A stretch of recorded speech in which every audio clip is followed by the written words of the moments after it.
Eh bien bonjour à tous, c'est Lou Pronos, aujourd'hui on se retrouve pour une nouvelle vidéo et donc de nouveaux pronostics sur ma chaîne YouTube. Alors pour ceux qui ne connaissent pas Lou Pronos, c'est une entreprise spécialisée dans les paris sportifs et plus précisément dans le domaine du tennis. Donc c'est une chaîne 100% tennis.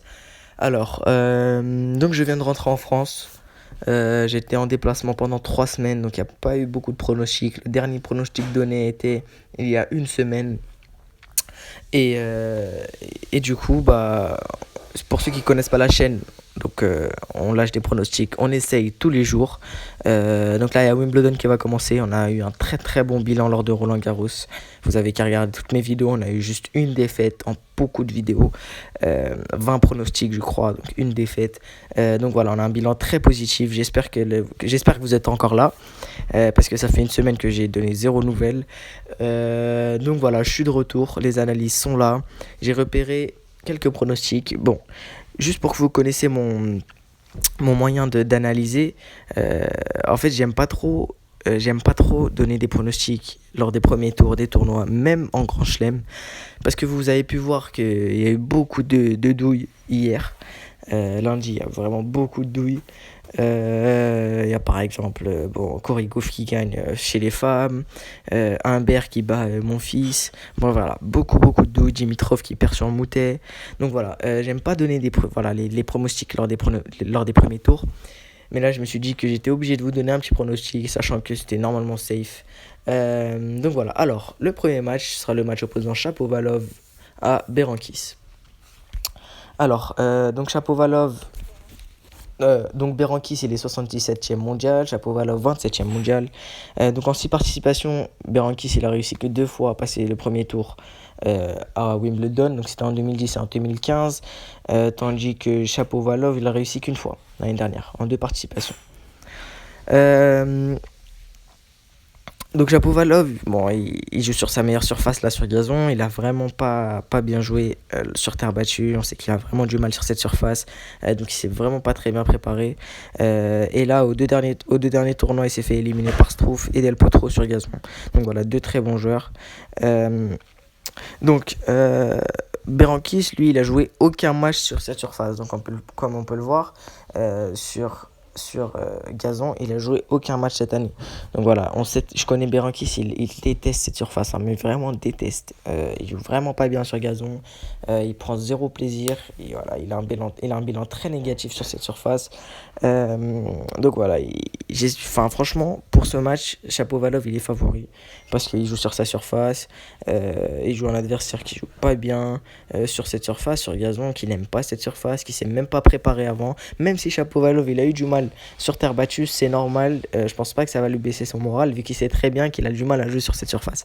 Mais bon, donc voilà, il joue pratiquement Shapovalov sa saison sur gazon. Donc là, pour rattraper son manque de régularité sur terre, il est obligé de faire des bons résultats là. Donc voilà, donc je vois une victoire de Shapovalov. Le Canadien, il me semble en meilleure position pour passer ce premier tour. Euh, et en plus, il a battu très bons joueurs en match d'exhibition. Il a battu Berdych, Djokovic, Fognini, même si c'est des matchs d'exhibition. Bon, voilà. Je pense que ça a pu le mettre en confiance. Je pense que ça l'a mis en confiance. Donc voilà, je vois une victoire de Denis Shapovalov, d'où sa cote largement favorite pour Denis, qui est coté à 1,13. Donc les bookmakers, ils le voient largement favori. Et moi aussi. Donc, victoire de Denis Shapovalov. Le deuxième match, c'est le match opposant John Isner à Casper Ruud. Alors, John Isner, donc c'est la première fois que Casper Ruud il se retrouve dans le tableau final de Wimbledon. John Isner, pour lui, donc il a beaucoup plus d'expérience pour ce tournoi. Pardon.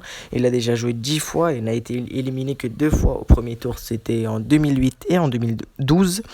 Et à noter surtout qu'il a une demi-finale à défendre ici. Donc l'année dernière, il avait fait demi-finale. Il avait été sorti par Kevin Anderson. Donc voilà, il a fait son grand retour à la compétition. Il n'avait pas joué depuis le 31 mars parce qu'il était blessé au pied gauche. Donc voilà, il nous a dit en conférence de presse qu'il était en grande forme et prêt pour ce match. Mais bon, franchement, j'y crois. Donc voilà, il a une incertitude concernant la forme physique, mais comme je viens de le dire, il a quand même dit qu'il était en forme. Mais vu qu'il n'a pas joué depuis des mois, ça peut compter quand même. Ça peut être dur de reprendre. Au départ, je pense que ça va être dur. Mais après, je pense qu'une fois qu'il va s'installer dans le match, ça va le faire. Sache surtout que le Norvégien, il préfère largement la terre battue. Il n'a joué que 2 matchs sur gazon dans toute sa carrière. C'était en 2016 et en 2018. Et les allées de perdu. Donc comme on peut le voir. Donc voilà. Donc bon, je pense que Isner il est largement favori, il a des points à défendre ici, il a une demi-finale à défendre, il joue sur sa surface préférée, le gazon, avec son arme, pour ceux qui ne connaissent pas Isner, euh, son service, son coup droit incroyable.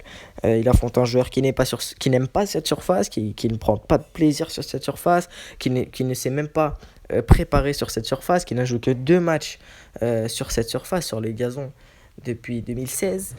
Donc je pense que tout est en la faveur de John Isner. Donc pour moi, je vois une victoire de John Isner côté à 1,23, 1,25 sur Paris Sport. Donc ça fait un combiné donc, qui est la victoire d'Isner côté 1,25 plus la victoire donc 1,25. Ça fait un combiné côté 1,41. Donc voilà, parfait. Je vous conseille une petite mise de 100 euros. En tout cas, la MIF. N'hésite pas à t'abonner à la chaîne YouTube, à activer la cloche des notifications pour recevoir tous les prochains pronostics en temps et en heure. Parce que je peux vous dire qu'on va encaisser durant ce Wimbledon comme Roland Garros. Je vais envoyer des pronostics tous les jours. On va être présent à la MIF.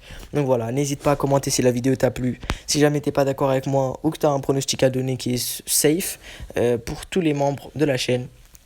N'hésite pas. Je rappelle qu'on est ensemble dans la victoire comme dans la défaite et qu'on essaie de s'entraider pour essayer de gagner le maximum d'argent possible. Donc voilà, j'espère que la vidéo vous a plu. C'était le pronos. Je vous souhaite une très très bonne soirée, très très bonne journée, pardon. Et puis à très bientôt. Et surtout, active la cloche des notifications et abonne-toi à mon ref.